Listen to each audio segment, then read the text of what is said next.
Hi, this is Jay Inslee. Hi, Governor Inslee. It's Jefferson Robbins with the NCW Life channel. How are you, sir? Great, thanks for having me. I appreciate it. Good. I appreciate you taking the time, sir. One of the questions that came to mind, you just issued new rules on allowing certain forms of construction to go forward, construction that was already in progress, already permitted. Last week and the week before, our two counties here, Douglas and Chelan counties, passed their own resolutions trying to push this forward as well. Do you feel like the rules that you've issued today are the kind of things those counties were looking for? Are they going to satisfy Eastern Washington County's desire for construction to reopen? Well, I don't know, and this is an iterative process. This is one first step to reopening our economy, and we hope that there'll be more. So we're going to continue to listen to people about their ideas. I think we'll learn from these first steps. I want to compliment the unions that have been working with the contracting community to come to a consensus about what safety protocols will be so people would be safe when they work, so they're safe and they don't take disease home to their families. And they helped us come to a consensus about those protocols. So we're going to watch this in operation. Hopefully it will allow us to open up more construction over time as soon as we test out these protocols, and assuming that this would not result in any increased infection rate. And this is something we're intensely interested in. We don't want to see our gains. We have had gains. We have bent the curve. Washingtonians have been very committed to this in huge numbers, and as a result, we've reduced the growth rate of the infection, but we don't want to see it to go back up. So time will tell. I'm glad we've taken this first step, and I want to thank everyone for helping us move forward on this. Well, Washingtonians and Eastern Washingtonians in particular are very interested in recreation and very interested in hunting and fishing. And there's rallies that have taken place in the Tri-Cities area. There's one scheduled this weekend for the Wenatchee Columbia River area concerning fishing. When do you think limitations on things like fishing access could be lifted? And similarly, might our hunting seasons go forward after May 4th? Well, we're considering those questions right now. We've had some good discussions in the last few days about that. And we may have more to say about that just in the next several days.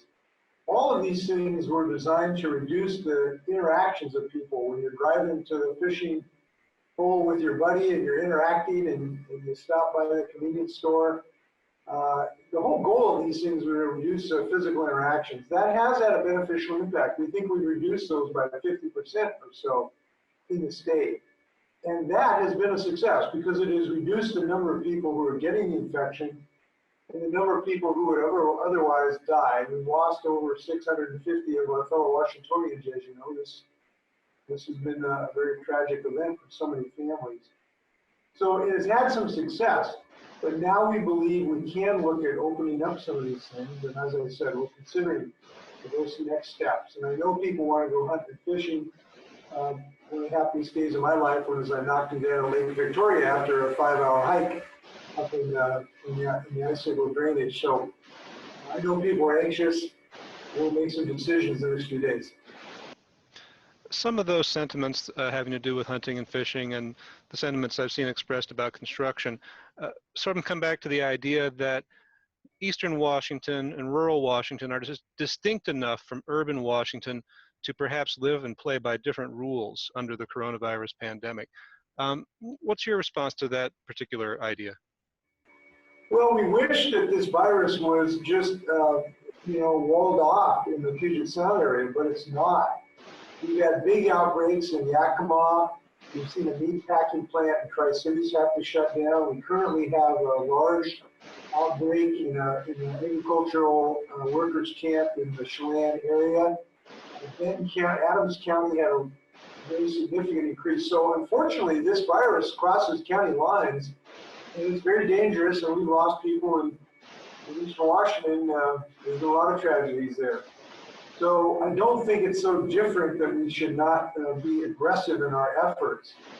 Now, there might be some things that we can have a more targeted approach, for instance, perhaps, and we've not made decisions on this, but like for elective surgery, we've looked at the possibility of hospital by hospital, if hospitals can show that they have enough personal protective equipment, they have enough surge capacity, it might allow us to relax the restrictions on elective surgery. That might help some hospitals in Eastern Washington and other places as well. But the fact of the matter is every community can eventually look like New York City if we don't stay on top of this beast. Glad Washingtonians are really committed to winning this battle. Failure is not an option here. Every county in Washington has at least doubled the number of unemployment claims since last year, and Employment Security Department has had some trouble keeping up with the demand on the system. Do you feel confident that ESD is able to meet those needs now going forward? We're expecting more jobless claims this weekend, for instance. Well, no, we have been deluged by this, tidal wave of applicants. This is like 7, 8 times more than at the height in a single week of the Great Recession. So we are building up our capacity to try to respond as quickly as possible to this tsunami. And we're hiring about 200 people a week to be able to help process those claims. The Employment Security Department has also adopted new technology to try to channel some of these inquiries to make them more efficient using new technology. But there is going to be, unfortunately, some frustration of people right now. I feel it deeply. Look, people are waiting for their claims. That's extremely frustrating. That's why we've dedicated every possible resource to getting this system to be as functioning as possible. There is good news is that we're told, at least as a few days ago, we were getting the checks out. Once the claims were approved, the checks were being delivered in a timely fashion. But we want to get the processing of the claims much more rapidly. And we're going to do everything we can to do that as soon as humanly possible. What is all this? I mean, this has changed norms for a lot of people. What does this experience tell you about the ways that we live and the way our systems and our government operates in Washington, and how they might have to change permanently? Well, I guess what I've seen is a lot of creativity. It's convinced me again that Washingtonians are a very creative, innovative people, and we have found new ways of doing business, certainly electronically. We have in our state government. Companies have shown that they can operate remotely with a lot of great success, frankly. I think one thing coming out of this is that we're going to find a lot more communication electronically, so we don't have to commute, frankly, and save a lot of money on gas. That might be one thing coming out of here. The other thing, as I've learned, is that when people work together, they can do really big things. I think Washington is as united as it has ever been around a central mission, and that's the mission is to defeat this virus.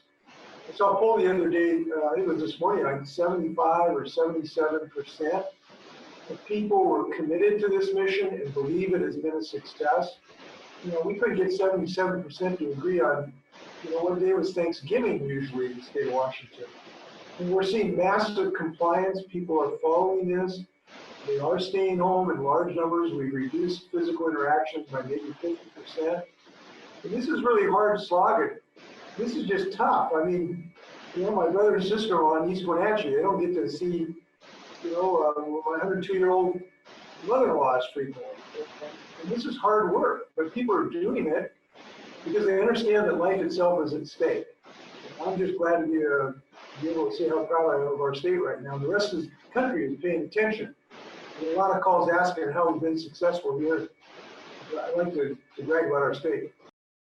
Governor, what do you think is the first thing that you will do when stay home, stay healthy is you're able to set that aside and you're able to do something that these ground rules right now forbid? Well, I will go wrestle with my 4 grandchildren and then go visit my 102-year-old mother-in-law and take her some flowers. Looking forward to that. Very good. I appreciate your time today, sir, and I wish you best of health. Thank you. Wash your hands.